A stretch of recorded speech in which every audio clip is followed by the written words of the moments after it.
On passe un tiers de nos vies à dormir, mais connaissez-vous vraiment le fonctionnement et les propriétés de ce mécanisme indispensable à nos vies? Je vous propose donc dans cette vidéo de découvrir avec moi la science passionnante du sommeil.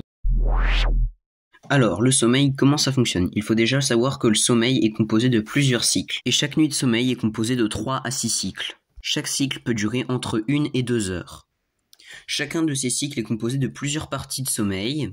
Le sommeil lent léger, le sommeil lent lourd, et le sommeil paradoxal, c'est le moment où on rêve.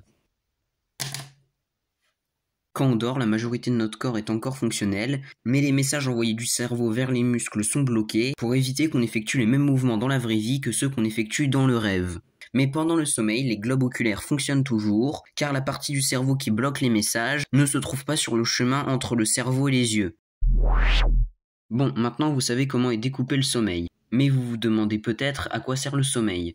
Vous pensez peut-être même que le sommeil c'est une perte de temps, et que c'est pas grave de pas beaucoup dormir. Mais le sommeil est un processus très important du corps humain. En effet, le sommeil permet énormément de choses. Par exemple, le sommeil permet de mieux retenir les informations. En effet, durant votre sommeil, votre cerveau fait le tri dans votre mémoire à court terme. Il garde les informations importantes dans la mémoire à long terme et jette les informations restantes qu'il trouve inutiles. Le sommeil permet également de se sentir mieux physiquement. En effet, le sommeil aide lors de la guérison des plaies.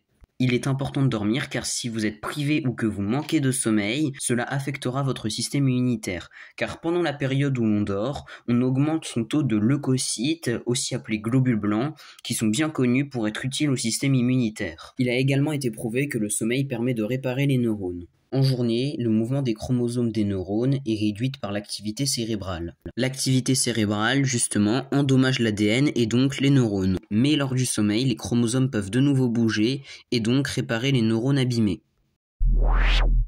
Maintenant que vous êtes convaincu de l'utilité du sommeil, vous vous demandez sûrement comment mieux dormir. Il faut d'abord dormir dans un endroit le plus obscur possible, et de préférence porter un masque, pour éviter de se faire réveiller. Et ne pas avoir fait de sport, regarder son portable, jouer aux jeux vidéo, ou une autre activité trop stimulante avant d'aller se coucher. Il est préférable d'organiser son heure de coucher de façon à ce qu'on se réveille à la fin d'un cycle.